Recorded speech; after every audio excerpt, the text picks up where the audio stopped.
جہنم میں جائیں گے ان سے فرشتے پوچھیں گے اور تمہیں جہنم سے بچانے والا کوئی نہیں تھا، تم کیا کرتے تھے جو جہنم میں آ گئے؟ تو وہ کہیں گے لم نکو من المصلین، ہم نمازی نہیں تھے، ہم بے نمازی تھے، اس لیے ہمیں جہنم میں بھیجا گیا۔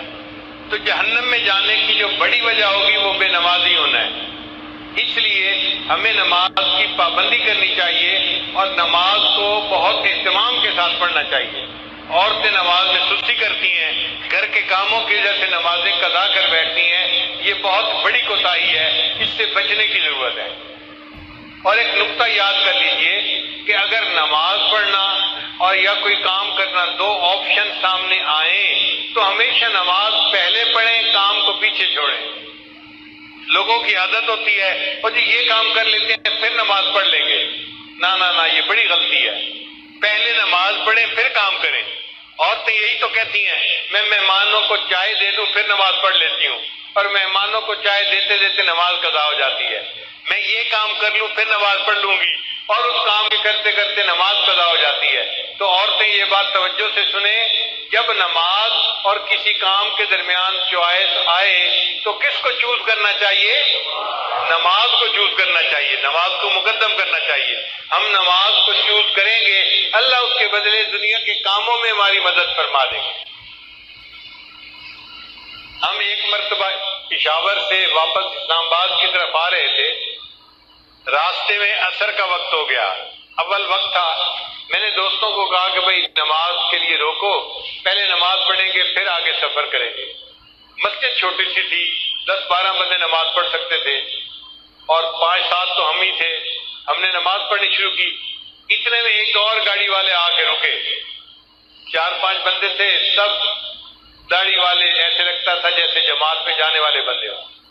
ان میں سے 2 بندے ایک گاڑی میں سے نیچے اتر آئے کہ نماز پڑھ لیتے ہیں۔ ایک نے کہا یار چھوٹی سی مسجد ہے، تنگی ہوگی، آگے کوئی 50 میل کے فاصلے پہ ایک بڑی مسجد ہے، وہاں جا کے نماز پڑھیں گے۔ تو اس کے کہنے پہ جو مسجد میں آئے تھے وہ بھی واپس چلے گئے اور وہ گاڑی والے چلے گئے۔ ہم نے نماز پڑھی، نماز پڑھ کے ہم اسلام آباد کی طرف روانہ ہوئے۔ ہم 5 کلومیٹر آگے آئے تو ہمیں پتہ چلا کہ وہ جو کار میں چند لوگ بیٹھے ہوئے تھے ان کی گاڑی کا ایکسیڈنٹ ہوا تھا، کار بالکل تباہ ہو گئی تھی، اور کھڑے وہاں لوگوں نے بتایا کہ اس میں سے 2 بندے فوت ہو گئے تھے۔ اب بتائیں کہ ان لوگوں نے وقت کی نماز ادا نہیں کی تھی۔ اگر چھوٹے بچے سے نماز پڑھ لیتے اور پھر موت آتی تو وقت کی نماز ادا کر کے موت آتی، اب ان کو نماز پڑھے بغیر موت آ گئی۔ اس لیے جب نماز کا وقت آئے پہلے نماز پڑھیں پھر باقی جو بھی کام ہے وہ کریں، اور اگر اس طرح کریں گے تو اللہ مدد کریں گے۔ ایک عرب کا واقعہ سن لیں، میں اپنی بات کو مکمل کرتا ہوں کہ وہ دیہاتی آدمی تھا اور اس کا نہری پانی کا معاملہ تھا اور زمین میں پانی دینے کا مسئلہ تھا۔ تو بیوی نے کہا دیکھیں فصل خشک کھڑی ہے، آپ پہلے پانی دے دیں اور پھر آپ اگر نماز کا وقت بچے تو جائیں، ورنہ اگر جمعہ کا ادا بھی ہو گیا تو کیا فرق پڑتا ہے۔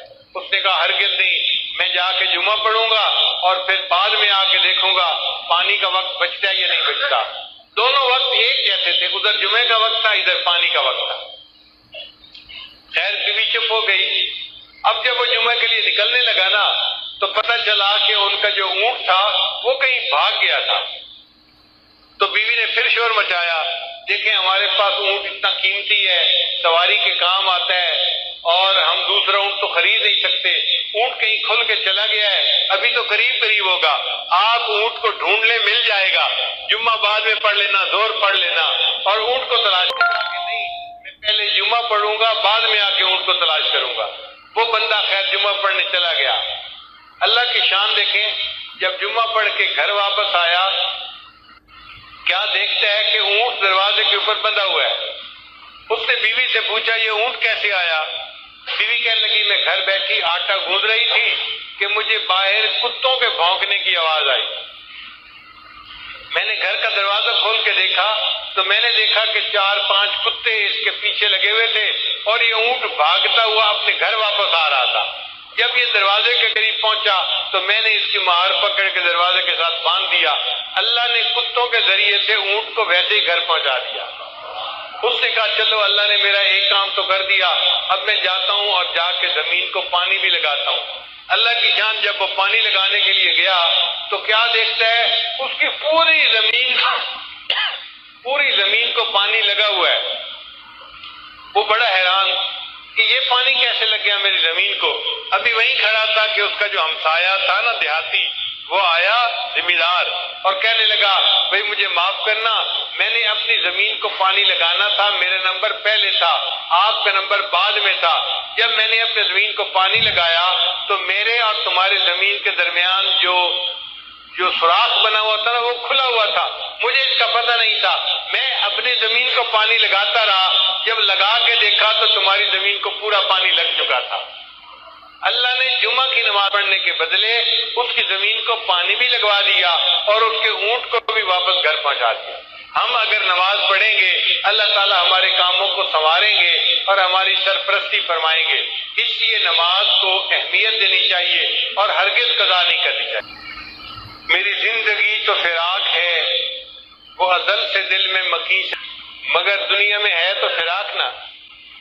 میری زندگی تو فراق ہے وہ ازل سے دل میں مکی سہی، وہ نگاہ شوق سے دور ہے رگ جاں سے لاکھ کری سہی۔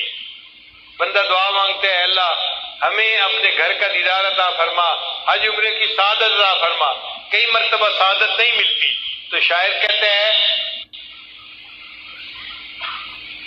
تیرا در تو ہم کو نہ مل سکا تیرے راہ گزر کی زمیں سے ہی، تیرا در تو ہم کو نہ مل سکا تیرے راہ گزر کی زمیں سے ہی، ہمیں سجدہ کرنے سے کام ہے جو وہاں نہیں تو یہیں صحیح۔ اللہ سجدہ کرنا ہے نا، وہاں جا کے نہیں کر سکے تو یہاں تجھے سجدہ کرتے ہیں۔ اور آخر پہ کہتے ہیں سرے طور ہو سرے حشر ہو ہمیں انتظار قبول ہے۔ آج دنیا میں ہم غیب کے سجدے کر رہے ہیں، اللہ ہمیں قیامت کے دن دیدار کے ساتھ سجدہ عطا فرمائیں گے۔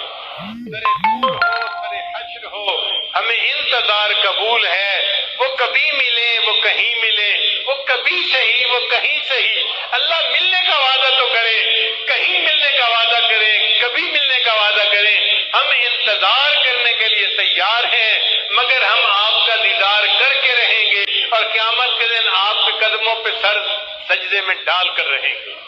اللہ تعالیٰ ہمیں نماز کا پکا پابند بنا دے۔ وآخر دعوانا ان الحمد للہ رب العالمین۔